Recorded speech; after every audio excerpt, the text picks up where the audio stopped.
Oi, turma, tudo bem? Como vocês estão? Na última aula, pedi para vocês construírem uma cadeia alimentar com os níveis, lembram dos níveis tróficos, né? Consumidor, produtor, consumidor primário, secundário, decompositores. Falamos da importância da fotossíntese, né? Para que serve a fotossíntese? Fotossíntese ajuda o quê?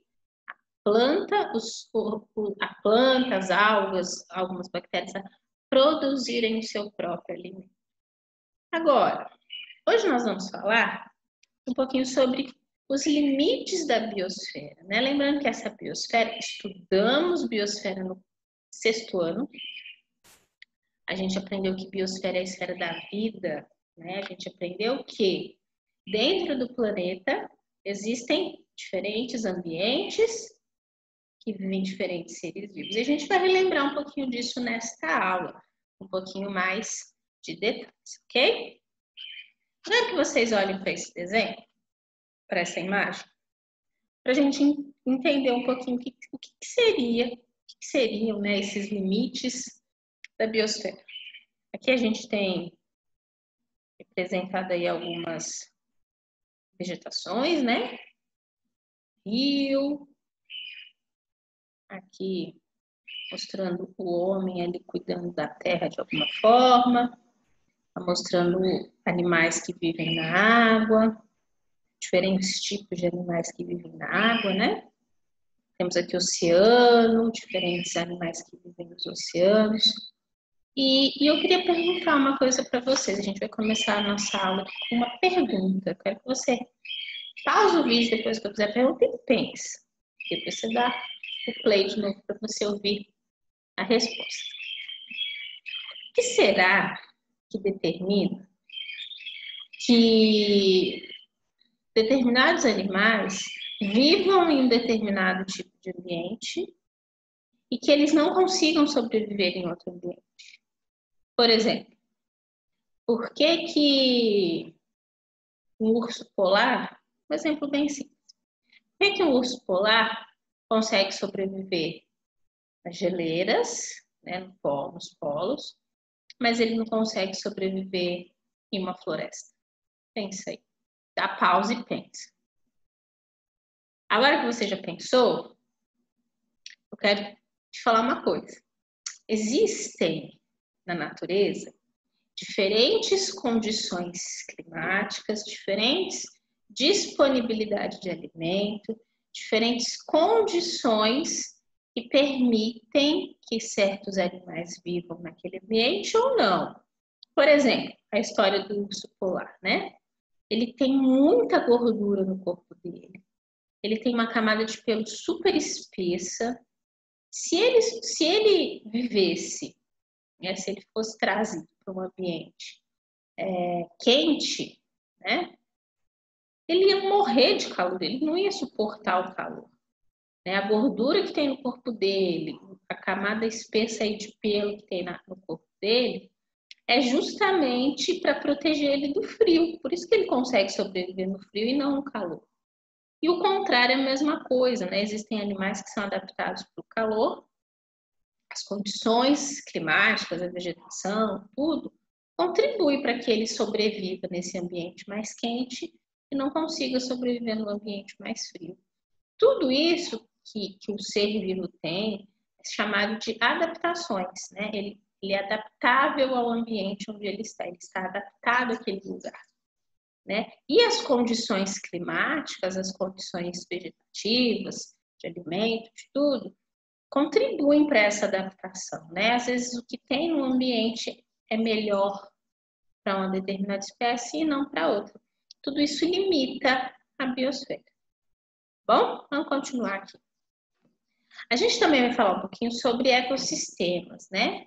Os ecossistemas, eles são conjuntos formados, aqui não tem definiçãozinha para você pôr no seu caderno, é um conjunto aí formado pelos seres vivos e pelos fatores físicos, ou seja, aqueles que não são vivos, como o ambiente, ou como a luz, a água, o ar, o solo. Então, mais ou menos assim, o que eu tenho no ambiente que não tem vida é fundamental, é importantíssimo para o ser vivo que vive ali.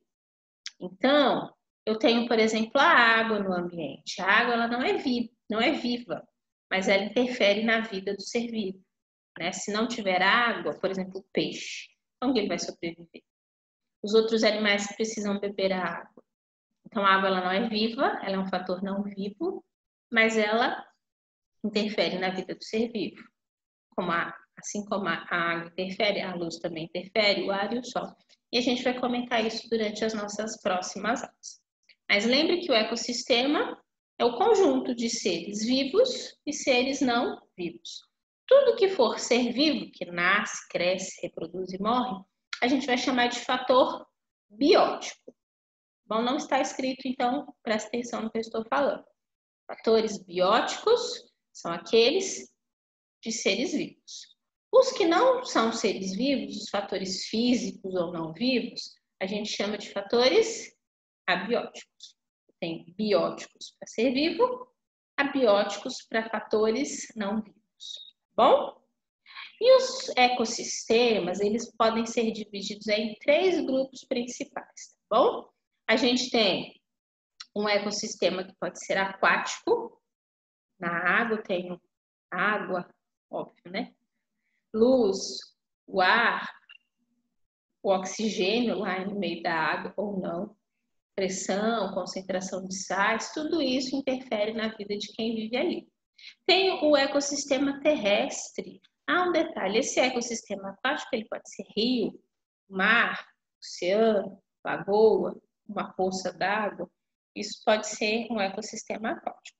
O ecossistema terrestre, a gente pode ter aí, por exemplo, florestas, o cerrado, a caatinga, diferentes ambientes aí que estão sobre a Terra. E a gente tem os ecossistemas de transição. O que seria um ecossistema de transição? Ele fica entre 2 ecossistemas, ele tem um pouco de cada característica. A gente tem aí, por exemplo, o mangue. O mangue é um ecossistema de transição que futuramente nós estudaremos, ok? E para a gente finalizar a nossa aula, essa aula é mais curta, porque a outra foi muito extensa. Essa vai ser um pouquinho mais breve, mas não menos importante, porque ela já vai introduzir o nosso próximo assunto, que é biomas. A gente está fazendo uma conexão aí de conteúdos, né? Os biomas, eles são níveis, né, mais organizados para a gente estudar. E aqui a gente tem grandes áreas, formadas por conjuntos de ecossistemas. Então, dentro de um bioma eu tenho um monte de ecossistema associado, tá bom? Esses ecossistemas, eles vão estar, coloquei aqui para vocês, integrados e agrupados porque eles apresentam semelhança, eles têm características em comum, tá bom? Então, por exemplo, eles têm o mesmo tipo de ser vivo, eles têm o mesmo tipo de vegetação, o mesmo tipo de relevo, o mesmo tipo de clima.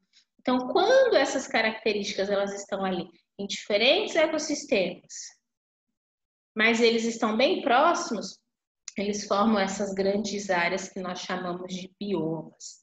Aqui no nosso país, no Brasil, nós temos basicamente 6 tipos de biomas que nós estudaremos nas aulas que virão. A gente tem aí o bioma da Amazônia, grandão aqui, né?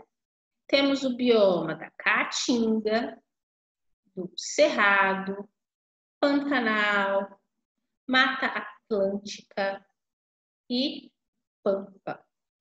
Aí, nós vamos descobrir, por exemplo, qual é o nosso bioma, né? Onde nós estamos, né? Nós estamos aí em Minas Gerais. Minas Gerais, ele tem biomas de transição. Então, a gente vai descobrir onde que nossa cidade está, qual bioma está a nossa cidade. Será que ele é um cerrado? Será que ele é uma mata atlântica? Vamos descobrir nas próximas aulas.